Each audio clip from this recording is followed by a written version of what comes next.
बहन की शादी को 12 साल हो चुके थे।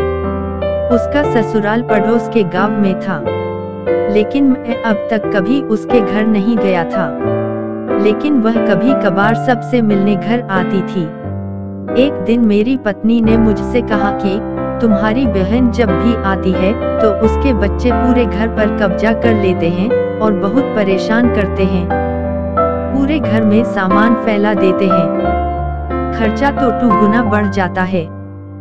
तुम्हारी माँ तो चोरी चुपके से उसे साबुन, वॉशिंग पाउडर, चावल और दाल यह सब चीजें देती रहती है।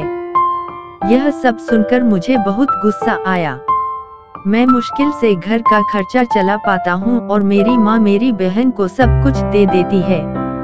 एक बार बहन घर आई थी, तभी उसके बेटे ने टीवी का रिमोट ही तोड़ दिया।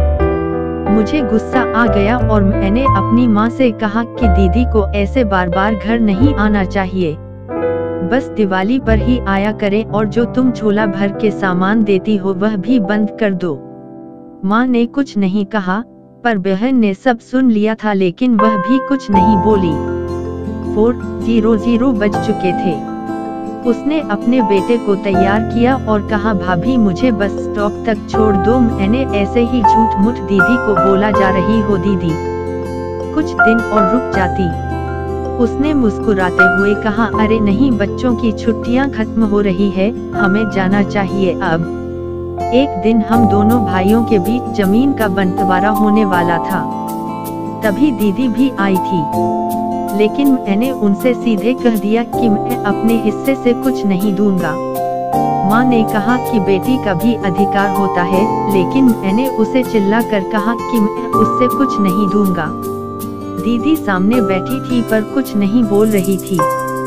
अलग होने के कुछ दिनों बाद मेरे बड़े बेटे को टीबी की बीमारी हो गई। मेरे पास उसके इलाज के लिए बिल्कुल पैसे नहीं थे। मैं बहुत तनाव में था।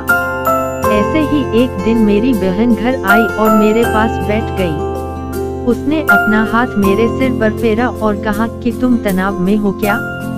मैं तुम्हारी बड़ी बहन हूँ, मैंने तुम्हें बचपन से पाला है, तुम्हें जानती हूँ मैं, और तुम मुझसे भी ज्यादा बड़े दिखते हो। उसने अपने हाथों से सोने की चूड़ियाँ निकाली और मेरे हाथों में दे दी। उसने कहा, तुम पागल हो, तुम ऐसे ही टेंशन ले रहे हो, यह चूड़ियाँ लो और अपने बच्चे का इलाज करो। वह धीरे से बोली, चूड़ी के बारे में किसी को मत बताना, तुम्हें मेरी कसम है। उसने फिर से अपना हाथ मेरे सिर पर फेर दिया। उसने मुझे रुपए दिए, उसमें 50 और 100 के नोट थे। शायद उसने बचत करके जमा किए होंगे। यह पैसे जेब में रखते हुए बोली कि बच्चों को जो चाहिए ले लो और इस तरह टेंशन लेकर मत बैठो। चलो मुझे अभी जाना है। बच्चे स्कूल गए थे, इसीलिए सोचा जल्दी जाकर भाई को मिलकर आऊं, इसीलिए आ गई। तभी मेरा ध्यान दीदी के पैरों पर गया। उसने टूटी हुई चप्पल पहन रखी थी और पुराना दुपट्टा पहना था। वह जब भी घर आती थी उसके कंधे पर हमेशा वही दुपट्टा रहता था। बहुत जल्दबाजी में चली गई और मैं कुछ नहीं बोल पाया।